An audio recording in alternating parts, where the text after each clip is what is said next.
메시지 성경 베드로전서 2장 2장에서는 우리 삶에서 중요한 가르침이 담겨 있습니다.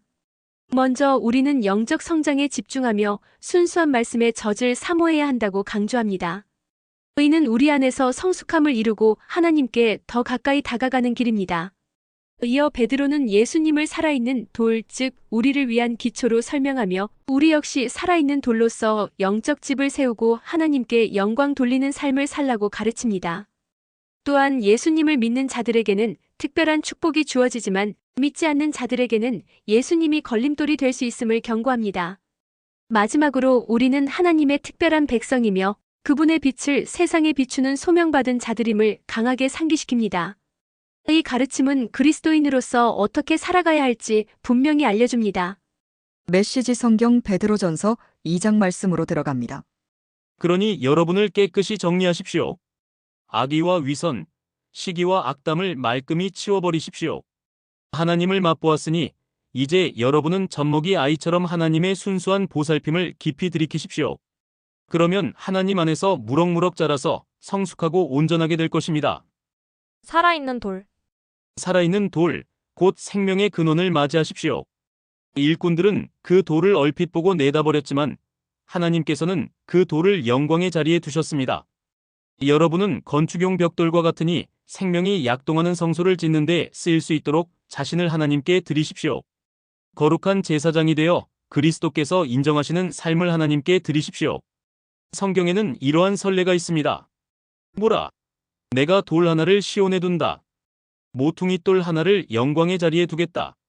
누구든지 이 돌을 신뢰하고 기초로 삼는 사람은 후회할 일이 결코 없을 것이다. 그분을 신뢰하는 여러분에게는 그분이 자랑할 만한 돌입니다. 일꾼들이 내다버린 돌이 머릿돌이 되었다. 그분을 신뢰하지 않는 자들에게는 걸려 넘어지게 하는 돌, 길을 가로막는 큰 바위입니다. 믿지 않는 자들이 걸려 넘어지는 것은 그렇게 되도록 정해져 있는 것과 같이 그들이 순종하지 않기 때문입니다. 그러나 여러분은 하나님께서 택하신 사람들입니다. 여러분은 제사장의 일이라는 고귀한 사명을 감당하도록 선택받았고 거룩한 백성이 되도록 선택받았으며 하나님의 일을 하고 하나님을 위해 말하는 그분의 도구로 선택받았습니다.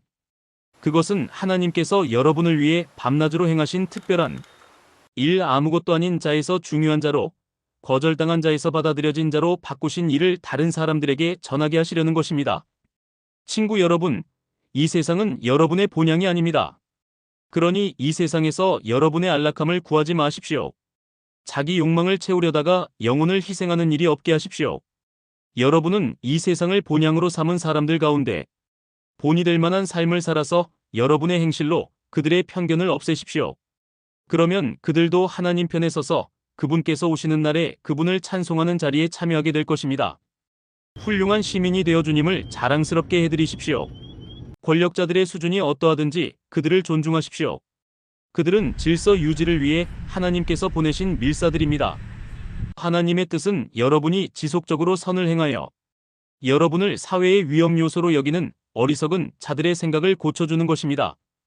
여러분의 자유를 행사하되 질서를 파괴하는 일이 아니라 하나님을 섬기는 일에 그것을 사용하십시오. 누구를 만나든지 품위 있게 대하십시오. 영적으로 가족이 된 이들을 사랑하십시오. 하나님을 경외하십시오. 정부를 존중하십시오. 그리스도께서 친히 사셨던 삶. 종으로 있는 여러분, 여러분의 주인에게 착한 종이 되십시오. 좋은 주인뿐만 아니라 못된 주인에게도 그렇게 하십시오. 합당한 이유 없이 나쁜 대우를 받더라도 하나님을 위해 참는 것이 중요합니다. 마땅히 받아야 할 벌을 받는 것이 무슨 특별한 일이겠습니까? 그러나 여러분이 선을 행하는데도 부당한 대우를 받으면서 여전히 착한 종으로 산다면 그것은 하나님 보시기에 귀한 일입니다. 여러분은 그러한 삶을 살도록 그리스도께서 친히 사셨던 삶을 살도록 초청받았습니다. 그분은 자기에게 닥친 온갖 고난을 겪으심으로 여러분도 그분처럼 살 수 있음을 알려주셨고 그 방법도 하나씩 알려주셨습니다. 그분은 잘못된 일을 하나도 행하지 않으셨고 어긋난 말을 한 번도 입에 담지 않으셨다. 사람들이 그분께 온갖 욕을 퍼부었지만 그분은 대꾸하지 않으셨습니다. 그분은 말없이 고난을 당하시고 하나님께서 바로잡아 주시도록 맡기셨습니다. 그분은 종의 몸으로 우리의 죄를 지시고 십자가에 달리셨습니다. 그것은 우리로 하여금 죄에서 벗어나 옳은 길을 따라 살게 하시려는 것이었습니다. 그분께서 상처를 입으심으로 여러분이 나았습니다. 전에 여러분은 자신이 누구이며 어디로 가고 있는지 알지 못하는 길 잃은 양이었습니다. 그러나 이제는 여러분의 영혼을 영원토록 지키는 목자께서 그 이름을 불러주시고 보살펴 주시는 양이 되었습니다.